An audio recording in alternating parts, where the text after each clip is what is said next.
Hello, I'm Executive Chef Joseph Schultz and welcome to our kitchen. Today I'd like to share with you my recipe and procedure for making homemade corned beef. Corned beef, what can you say about it? Tender, juicy, flavorful, amazing, right? Well, what if I told you it's actually very easy to make your own? It is a little bit lengthy process. However, anytime that you're curing meats, there is a timetable involved. And also, more importantly, regarding food safety, is following the recipe, a trusted recipe, to the letter. So join me now as I share with you my recipe and procedure for making an amazing corned beef. Well, this time I'd like to say thank you very much to all the current subscribers. I really appreciate your support. First timers and repeat guests, welcome. If you enjoy the content and have not yet done so, subscribe to the channel, like the videos, and hit the notification bell. Be up to date with all of our latest posts. Let's get cooking. Well, to begin, we're going to prepare our brine. I get a pot of water hot. The amount of water will depend on how much meat you're curing and how big of a vessel you have. So I just bring it up to just below a boil, and then I will add my bay leaves, my mustard seeds, my coriander seeds, juniper berry, peppercorns, and whole cloves. And then, last but definitely not least, I will add my curing salt. You're looking for DQ1 or Prague #1 or pink curing salt #1. You'll hear it called either one of those names, but you have to make sure that you are using the proper one, which is the curing salt #1. The reason is the curing salt #2 has a different application. That one is used for doing things like air drying salamis and kielbasa and things like that. And for they're a longer term cure. And then the short term for, like ham, bacon, and corned beef, you use the DQ1. So now we're gonna allow this to steep until it cools to room temperature. Well, here we have our certified Angus beef, Brisket Flat. It is right around 4 pounds in total weight, and our brine has completely cooled. So now let's gently pour this over the beef.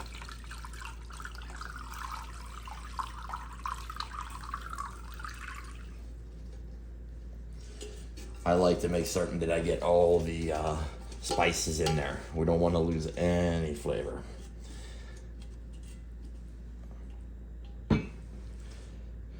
Now we'll just allow this to sit in here.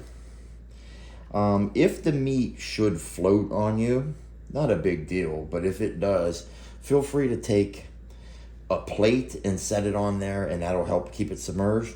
Or another trick is take a Ziploc bag, fill it with water, close it up, and lay that on top of it. So now we're going to wrap this with plastic wrap.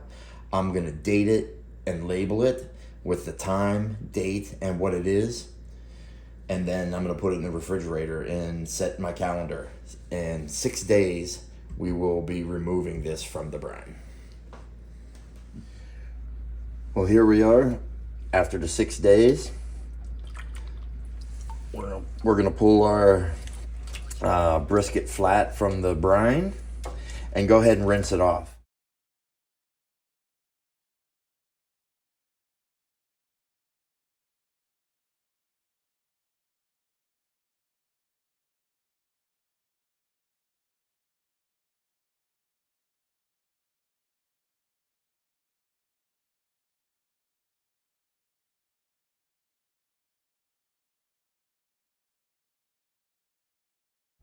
While our brisket is rinsing under the cold water, let's go ahead and preheat our oven, 300 degrees Fahrenheit, and take a roundo or any type of vessel that you plan to cook your brisket in. I'm preheating it. And what I'm going to do is lightly toast my spices. I have juniper berry, yellow mustard seed, coriander seed. I also have mixed peppercorns, pink, white, and black, And I added 2 Hungarian chilies, paprikas into it, just to add a little bit of a bite to it. So now what we're going to do is just allow this to slowly come up to temperature. And then as you smell it becoming very, very aromatic, we'll add our next ingredients.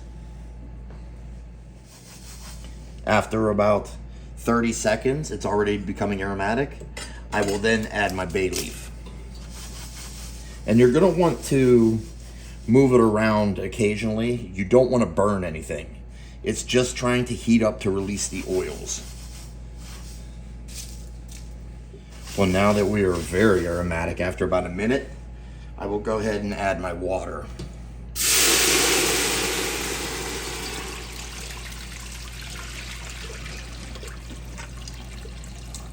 And then go ahead and add our corned beef, or our brisket, I should say, not corned beef yet.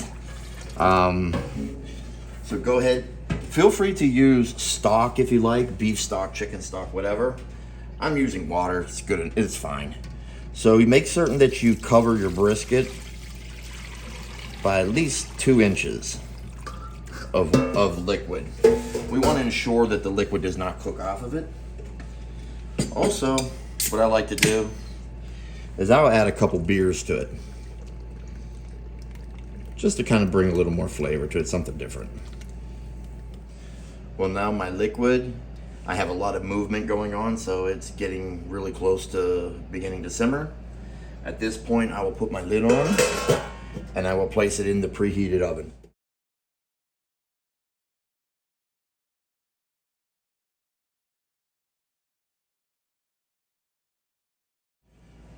Well, here we are after 3 hours in the oven. So now what I want to do is I want to check the tenderness. What I'm looking for is when you put your fork in, I recommend a fork. See how I'm gently pulling it apart? It is coming apart a little bit, but there's still some resistance. That's what I'm looking for. I'm not looking for it to completely shred and fall apart like pulled pork or a short rib. So now, at this point, I will add my vegetables. So I like to add 1 onion quartered with corned beef without cabbage.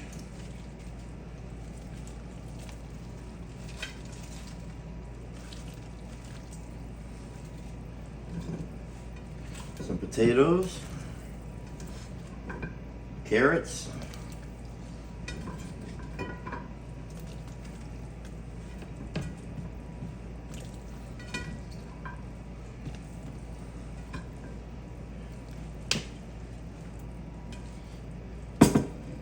and now we're going to return this to the oven and we're going to allow this to continue to cook for 30 to 45 minutes. Probably closer to 45 minutes if you were doing it at 300 Fahrenheit. You could have done this dish at 350, and that obviously will offset some of the times. It'll decrease some of the cook time, but you got to be careful. If you cook it too high, too fast, you could easily overcook the meat. Here we are after 4 hours of cooking. Take a look at it. Meat's looking nice. I could tear it apart. I like a little bit of resistance like that. So now, let's remove it from the liquid. Allow this to sit for a little bit. Let's check our potatoes for doneness. Perfect. Cabbage is good. Carrots.